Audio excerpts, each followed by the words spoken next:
शहर का वक्त था। आसमान पर हल्की सुनहरी रोशनी बिखर रही थी। परिंदों की चहचहाट फिजा में एक अजीब सी ताजगी घोल रही थी।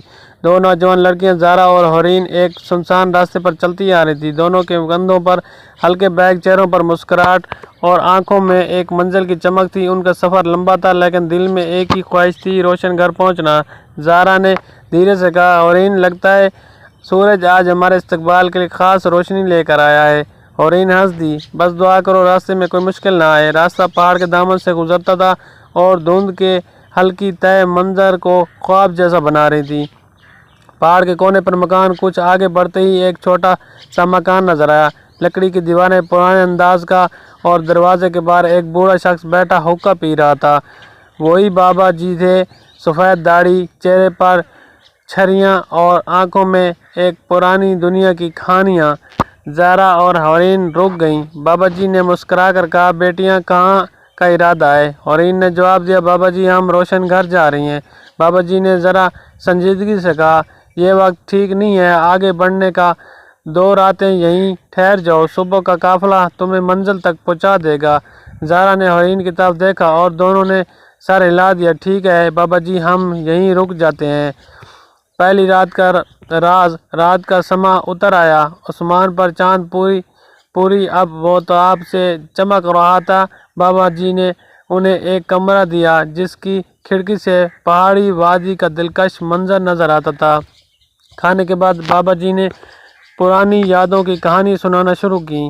ये रास्ता हमेशा महफूज नहीं रहा, कभी डाकू आते थे, कभी जंगली जानवर।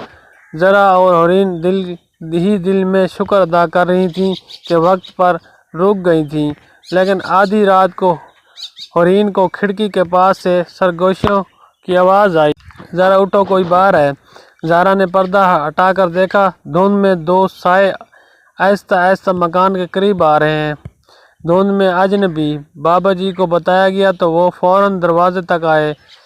बाहर निकलकर गहरी आवाज़ में बोले, कौन है?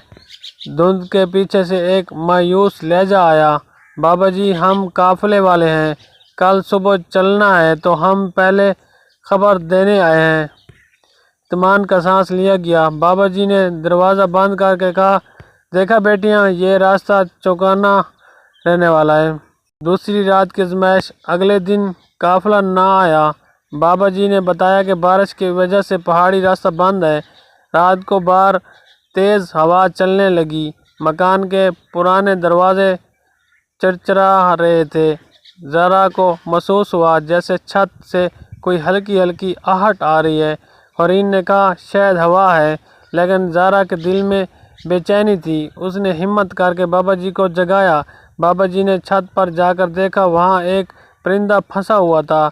उन्होंने उसे आज़ाद किया और कहा, यह पहाड़ की हवा है जो हर चीज़ को आजमा लेती है।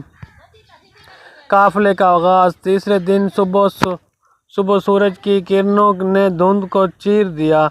घोड़ों और खच्चरों का काफिला मकान के सामने आकर रुका। बाबा जी ने मुस्कुरा कर दुआ दी, रोशन घर की रोशनी तुम्हारे दिल तक पहुँचे। ज़रा और हरीन ने शुक्रिया अदा किया और काफिले के साथ रवाना हो गई। रोशनगर। लंबे सफ़र के बाद शाम के वक्त वो मंजिल पर पहुंची। रोशनगर एक बुलंद इमारत जिसकी खिड़कियों से सुनहरी रोशनी बाहर फैल रही थी।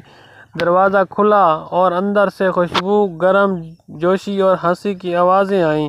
ज़ारा ने हरीन से कहा, यह सिर्फ एक घर नहीं, ये उम्मीद की जगह है। इस सफ़र ने उन्हें सिखा दिया कि कभी कभी रुक जाना भी आगे बढ़ना जितना ज़रूरी होता है।